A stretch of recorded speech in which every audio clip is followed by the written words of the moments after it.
अऊज़ु बिल्लाहि मिनश्शैतानिर्रजीम बिस्मिल्लाहिर्रहमानिर्रहीम। अस्सलाम वालेकुम मेरे तमाम देखने वालों और सुनने वालों को इश्क़ हकीकी के लिए राह अल्लाह में खुशामदीद। आज का जो बयान है वो ज़्यादातर मैं हमेशा ही कुरान से निकालती हूँ और कुरान में चूँकि सबसे ज़्यादा ज़िक्र ही अंज़ार का है। अंज़ार जिसका मतलब होता है डराना, डर। और ज़ाहिर है कि अल्लाह ताला ने डराया है हमें दोज़ख से, जहन्नुम की आग से, दुनिया में बुरे कामों से, बुरे अमाल से, बुरे लोगों से, ऐसी बातों से कि जिन को अगर हम अपनाएंगे तो अल्लाह ताला हमें उसके बदले जन्नत नहीं बल्कि दोज़ख में डाल देगा। तो वैसे भी अगर हम दुनियावी तौर पे गौर करें तो जब छोटा बच्चा होता है तो वो ज़्यादातर ऐसे काम करता है जिससे हम उसको मना करते हैं। हम ना में सर हिलाते हैं कि ऐसे नहीं करो, इसको नहीं खाओ, इसको नहीं उठाओ, यहाँ मत जाओ, इसको मत देखो। हर चीज़ में ना है। उसको डराया जाता है कि इस तरह का काम ना करो, ये अमल ना करो। लेकिन जो चीज़ें गिफ्ट की हैं वो डराने की निस्बत कम बयान होती हैं, क्योंकि अमूमी तौर पे जो इंसान की फ़ितरत है वो ज़्यादा उस तरफ जाता है जिन चीज़ों से रोका गया हो। ये इंसान की फ़ितरत में है कि चाहे वो बच्चा है, चाहे वो बड़ा है, वो उस तरफ को हरकत करेगा, वो उन चीज़ों को अपनाएगा जिनसे आम तौर पे मना किया जाता है। तो मैंने ज़्यादातर अभी तक जितने भी बताए हशर के बारे में, क़यामत के बारे में, जहन्नुम के हवाले से, लेकिन आज मैंने इंतख़ाब किया है अहदीस का, और वो भी क़यामत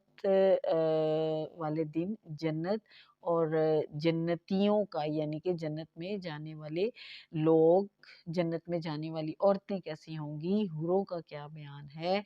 जन्नती औरतों के बारे में अल्लाह ताला ने क्या फ़रमाया है, इसका इंशाअल्लाह ताला बयान आज अहदीस से है। आज मैंने कुरान की नहीं कोई आयत निकाली, आज मैंने अहदीस को चुना है इंशाअल्लाह ताला, और जो अहदीस है उनका मफ़हूम बयान करूँगी, और उम्मीद करती हूँ कि अल्लाह ताला इस तरह हमें बनाए कि हम, खुदा न खास्ता कि अगर हमारे अंदर कोई बुरी बात, कोई बुरा ऐब है भी, तो और अल्लाह ताला हमें हमारे दिलों से उसको दूर करे, हमारे दिमागों से, हमारे दिलों से इन वसवसों को ख़त्म करके, इस शैतान को हमसे दूर करके, तो अल्लाह ताला हमें इन लोगों में ही शामिल करे कि जो अल्लाह ताला की हमेशा हमेशा जन्नतों में रहेंगे इंशाअल्लाह ताला। सबसे पहली जो हदीस है वो जन्नती औरतों के हवाले से है, और इसमें जो नबी पाक ने इरशाद किया है, अच्छा हदीस ये है, हज़रत अंस रज़ी तआला अन्हा बयान करते हैं, रसूल पाक सल्लल्लाहु अलैहि वसल्लम ने फरमाया, और ये जो है ये बुखारी में भी है ये वाली हदीस। नबी पाक सल्लल्लाहु अलैहि वसल्लम ने फरमाया, अल्लाह की राह में सुबह को या शाम को चलना दुनिया में और इसमें जो कुछ है सबसे बेहतर है। अगर अहले जन्नत की औरतों में से एक औरत ज़मीन पर झांक ले तो इन दोनों, यानी कि ज़मीन और आसमान के दरमियान हर चीज़ रोशन हो जाएगी। इन दोनों के दरमियान जो कुछ है वो मुअत्तर हो जाएगा, और उस औरत के सर का एक दुपट्टा दुनिया और इसमें जो कुछ है सबसे बेहतर है। इसका जो हल्का सा मफ़हूम बता दूं कि जहाँ पे ये कहा कि अल्लाह की राह में सुबह शाम चलना, यानी कि अल्लाह ताला की राह में आप जो भी काम करेंगे वो हर उस चीज़ से बेहतर है कि जो हमें अल्लाह की राह से हटाए, यानी कि ऐसा काम करें कि जिसमें हम अल्लाह ताला की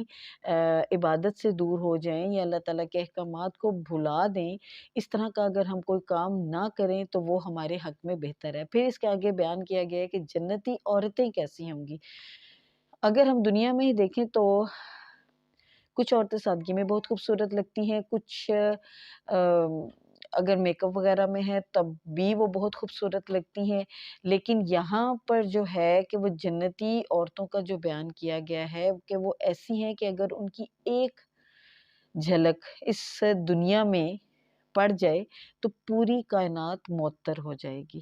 یعنی رب تعالیٰ نے ایک عورت کو کس قدر بڑا درجہ، کس قدر بڑی خوبصورتی سے نوازا ہے، کیونکہ عورتوں کو اکثر شکایت ہوتی ہے کہ جنت میں ہمارے لیے کیا ہے، تو اس سے بڑا درجہ عورت کے لیے کیا ہوگا کہ جو عورت نیک اعمال کر کے اللہ تعالیٰ کے احکامات کو پورا کر کے جنت میں جائے گی، تو رب تعالیٰ نے اس کو کیا کچھ نہیں دے دیا کہ اس کی ایک جھلک جو ہے وہ پوری کائنات کو روشن کر دے گی اور معطر کر دے گی۔ یہ حدیث تھی حضرت انس نے جو اچھا جی، یہ اگلی حدیث ہے، مشکات میں ہے اور یہ 5616 نمبر ہے اس حدیث کا، اور اس میں ابو موسیٰ رضی اللہ عنہ بیان کرتے ہیں، رسول پاک صلی اللہ علیہ وآلہ وسلم نے فرمایا، مومن کے لیے جنت میں ایک ہولدار موتی کا خیمہ ہوگا جس کا عرض، ایک روایت میں ہے کہ اس کا جو طول ہے وہ 60 میل کا ہوگا، اس کے ہر کونے میں اس کے اہل خانہ ہوں گے اور وہ دوسروں کو نہیں دیکھیں گے، یعنی وہ اتنا بڑا ہوگا کہ وہ ان کو دیکھ ہی نہیں پائیں گے، مطلب اتنا بڑا اور اتنا کھلا ہوگا کہ جو ایک کونے میں بیٹھا ہے وہ دوسرے کونے کے بندے کو دیکھ نہیں پائے گا۔ مومن ان سب کے پاس جائے گا اور اس کے لیے 2 باغ ہیں، ان کے برتن اور جو کچھ ان دونوں میں ہے وہ سب چاندی کا ہوگا۔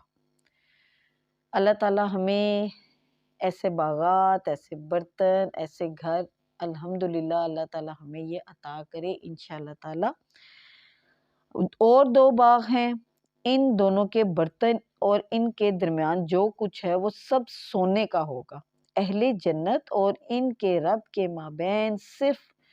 کبریائی کی چادر ہوگی جو کہ سدا بہار جنت میں اس کے چہرے پر ہوگی، یعنی کہ جو جنتی کے برتن ہیں وہ بھی سونے اور چاندی کے ہوں گے، ان کو جو خیمہ دیا جائے گا، یہاں پہ خیمہ اتنا ہی ہوتا ہے کہ جس میں صرف ایک بندہ سو سکتا ہے، وہ اتنا ہی ہوتا ہے، لیکن وہاں پہ جو موتی کا خیمہ ہوگا وہ اتنا ہوگا کہ وہ جو مومن ہے جو جنت میں جا چکا ہے، اس کے گھر والے جس کونے میں بیٹھے ہوں گے دوسرے کونے میں ان کو نظر نہیں آئے گا کہ وہ اتنا بڑا محل ٹائپ خیمہ ہوگا۔ جیسے ہر چیز کا منزلیں ہوتی ہیں، بلڈنگ ہے وہ 2 منزلہ 3 منزلہ، کوئی گھر لوگ بناتے ہیں وہ 2 منزل بناتے ہیں، 3 بناتے ہیں، بیسمنٹ کے ساتھ بناتے ہیں، اور پھر جو اس دنیا میں جتنے گھر ہیں لوگ اس کو مزین کرنے کے لیے، خوبصورت دکھنے کے لیے اور دکھانے کے لیے اس میں اپنی استطاعت کے مطابق جہاں تک ہو سکتا ہے اس میں خوبصورتی پیدا کرتے ہیں۔ تو یہ تو دنیاوی گھر ہے، دنیاوی منزلیں ہیں، دنیاوی عمارتیں ہیں، دنیاوی محل ہیں، اور جو اللہ تعالیٰ کے محل ہیں ان کی تو پھر کیا ہی شان ہوگی۔ اسی طرح جنت کا بھی جو